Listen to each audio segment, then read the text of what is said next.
الحمد للہ رب العالمین۔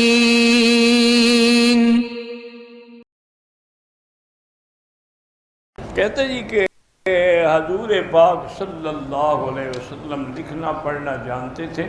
آپ کی تو صفت ہی النبی الامی، ایسا نبی جس نے کسی سے نہیں پڑھا ہے، لیکن اس کے باوجود معجزے کے طور پر آپ پڑھ بھی سکتے تھے، لکھ بھی سکتے تھے۔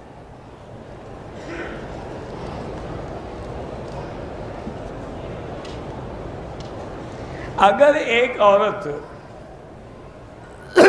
اپنے شوہر کے حقوق ادا نہیں کرتی، شوہر نے اس کو طلاق دے دی ہے، تو اب ان حقوق کے بارے میں بھی عذاب ہوگا، بالکل ہوگا، کہ اگر وہ ایسا نہ کرتی تو یہ دنیا کی سزا بھی نہ ملتی طلاق۔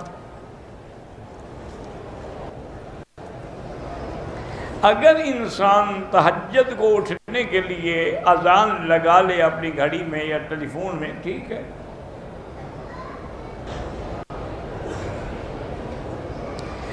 اگر کوئی عورت جو ہے وہ اپنے بدن کو ہاتھ لگائے بغیر شاور سے پانی ڈال کے استنجا کر لے، ٹھیک ہے، مقصد تو صفائی ہے کسی طرح ہو۔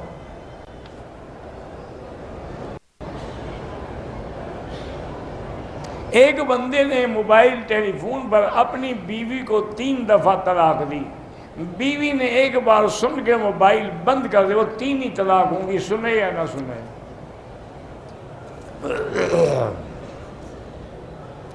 آج کل کچھ نعتوں کو لوگ گانے کی طرز پہ پڑھتے ہیں، وہ ناجائز ہے۔ بیوی بڑی نیک ہے، نماز روزہ کی بھی پابند ہے، غریبوں کی مدد بھی کرتی ہے، لیکن میرے حقوق ادا نہیں کرتی، اس کی کوئی نیکی بھی اللہ کے ہاں قبول نہیں جب تک خاوند کے حقوق ادا نہ کرے۔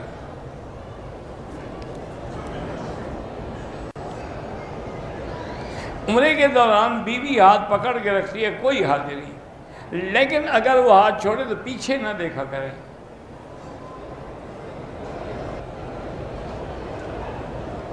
لڑکی کے رشتے کے آنے والوں کے لیے ان کو لڑکی دیکھنا جائز ہے، وہ جس نے نکاح کرنا ہے اس کو بھی دیکھنا جائز ہے، لڑکی کو بھی اس کا دیکھنا جائز ہے۔ اور آج کل اگر تصویر دکھا دیں وہ مرضی، لیکن بہتر ہے کہ خود دیکھے، تصویر 5 سال پہلے کی ہو پھر کیا ہوگا۔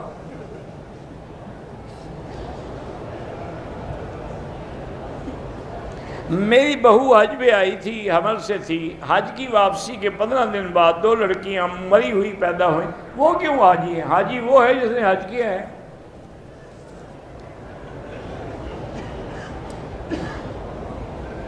میں ایک لڑکی ہوں، مجھے ایک ٹیچر لڑکی سے محبت ہو گئی ہے، لا حول ولا قوت الا باللہ۔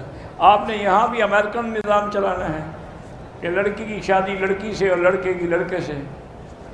بہرحال توبہ کریں، استغفار کریں، اللہ پاک معافی دے اور اس کے قریب ہی نہ جائیں۔